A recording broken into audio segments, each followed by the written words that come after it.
Hey everybody, welcome back to the MINIAC, and in today's video, they say you can have too much of a good thing. Or can't you? Well, we're gonna find out today with this 2020 Mini Cooper S 4-door. So what exactly do I mean by you can't have too much of a good thing? Well, most of you know that the Cooper S is a great vehicle as a 2-door. But did you know that it's also a great vehicle as a 4-door? And in this configuration, it's a fantastic vehicle. This is a 2020 Mini Cooper S 4-door in signature trim with the John Cooper Works appearance package. Now, this is one of the only ways that you would get me into a 4-door hardtop. And the reason why is I love how this car looks. I love how the body lines flow. I love how the details look better. The car looks so much more aggressive with this body kit than it does with the regular Cooper S front and rear bumpers. And as you can see, the ducts where there would normally be ducts on the JCW, they're the fog lights. This also has the cup spoke wheels, but because this car doesn't have the Brembos that the JCW has, it doesn't have to have the spokes flared out as much. So oddly, these are different wheels from the ones you see on the JCWs. But the side skirts flow nicely. The body lines just look so much better. And even the John Cooper Works rear spoiler adds a much more aggressive look to the car, and it doesn't fall off like the Cooper S would.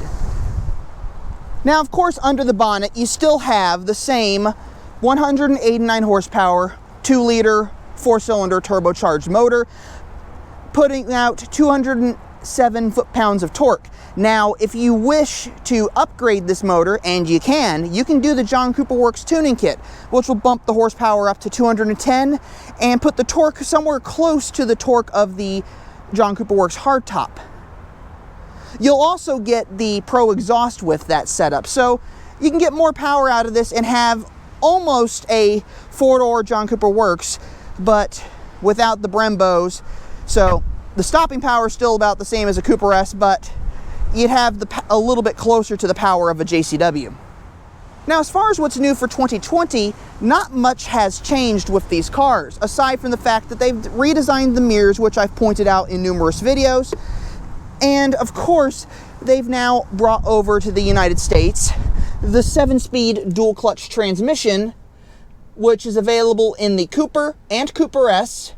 All front-wheel drive models basically have the 7-speed DCT or the 6-speed manual gearbox, which is coming back March of 2020.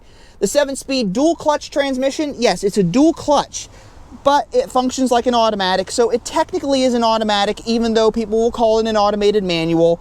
It still functions as an automatic transmission, despite the fact that it has 2 clutch plates in there. So as far as signature trim equipment with this vehicle, you get the carbon black leatherette interior, very nice sport bucket seats, center console. You also have Mini Connected in here. And the added bonus of being able to carry people in the back seat. Now, it's not that difficult to get in and out of. Once I'm in here, it's actually not that bad. It is very comfortable back here, providing the driver isn't that tall. Granted, I think I could probably clear this with a 6-footer or someone slightly taller than me.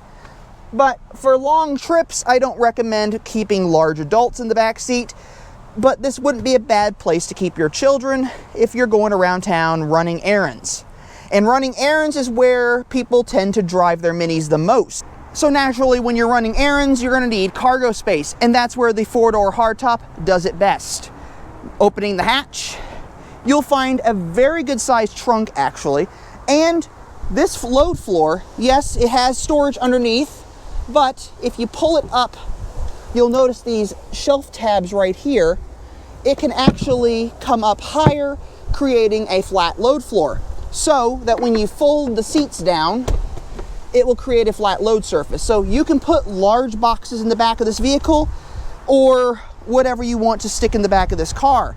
It accommodates everything, really. You can stick whatever you need in the back of this vehicle and it will accommodate it. So this is great on cargo space, it's great on practicality, it's great on functionality.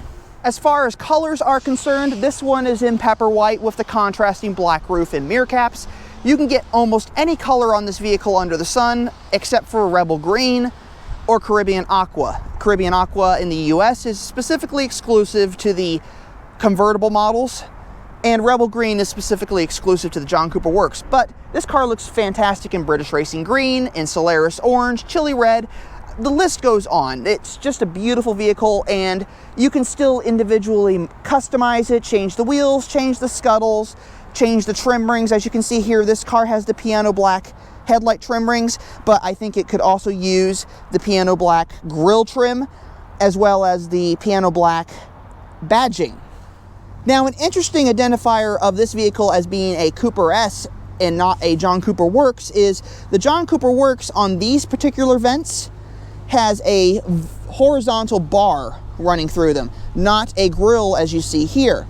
So this is an identifier of this vehicle being a Cooper S and not a John Cooper Works. Naturally, we have the fantastic Union Jack taillights, which are really pretty. They're on every single Mini model now, except for the Countryman, but I hear that is going to be changing for the 2021 model year. But how does this vehicle function in terms of driving? Well, I'll show you in a bit, but I can definitely tell you from experience with driving these cars that it is very comfortable. It drives just like a two-door hardtop. Yes, it's a longer wheelbase, so it isn't as twitchy as the two-door hardtops are, but that's not necessarily a bad thing. In fact, the R55 Clubman, my Clubman, has a longer wheelbase naturally. It's not as twitchy as the two-door hardtops are. So it feels a little bit more refined and it feels like a bigger vehicle.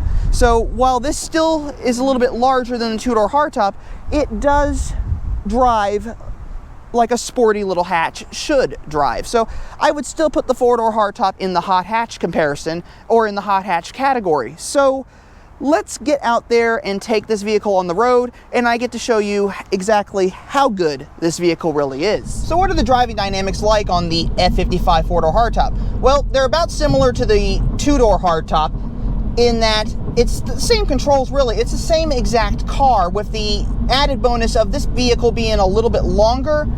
It makes the ride less twitchy and it makes the car a little bit more refined and a little bit more comfortable. It's very similar to the riding style, the driving style of the R55. If you've driven an R55 Clubman, you'll know that it does not drive like an R56. It drives like a slightly larger vehicle, and it drives like a little bit longer vehicle, a little bit bigger. So therefore, it's oddly a much more comfortable ride and not quite as jarring in the corners and in the straights. That being said, it's still equally as fun to drive, as I shall now demonstrate.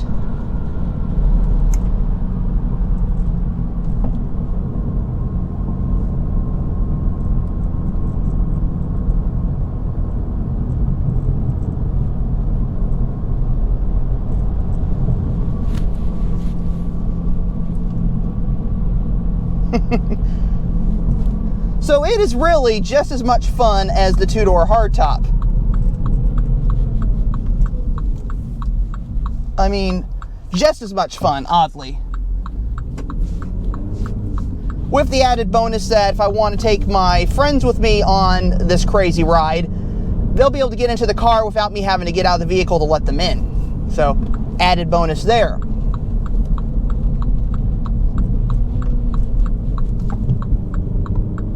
And the 7-speed DCT transmission is actually very good for this.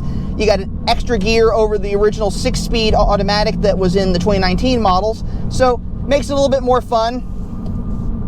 And you can still do just as crazy stuff as you want. Like pulling G's through a corner.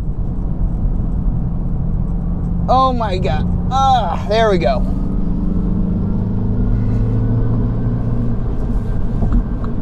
That was fun. But then, if you want to go back to civilized mode and drive it like a normal car, although most Mini owners, we don't drive our cars like normal cars. You can put it back into the regular drive mode. I have the sport mode on right now, and you can drive it like a normal everyday car, and it responds accordingly. Anyway, as far as the F55 four-door hardtop is concerned, it's just as good as the F56 two-door hardtop. And it really just comes down to, which do you prefer? Do you want a two-door, or do you want a four-door? Well, like I said, it depends on your personal preference. That being said, in the configuration that this vehicle is in, I like it. I think it's a very good looking vehicle, and that's usually what most people are looking for when they buy a car. They want it to look good. They want a good looking car. And with the John Cooper Works appearance package, this car is much better looking than a normal four-door hardtop Mini Cooper. I mean, significantly much better looking. So significant that I've repeated myself by talking about how great this car looks with the JCW appearance package. But you kind of knew that was going to happen, didn't you? Anyway, I'm going to get this car back over to the dealership. I'm having too much fun with it as it is. It's actually not that bad. I would buy it myself if I wanted a four-door Mini. But I just want to thank you all for watching. If you haven't already done so, don't forget to subscribe to the channel, as I upload videos every Monday and Friday at 2 p.m. If you liked this video, leave a like below. Don't forget to comment if you want to. And as always, life is too short to drive a boring car. So, drive a Mini.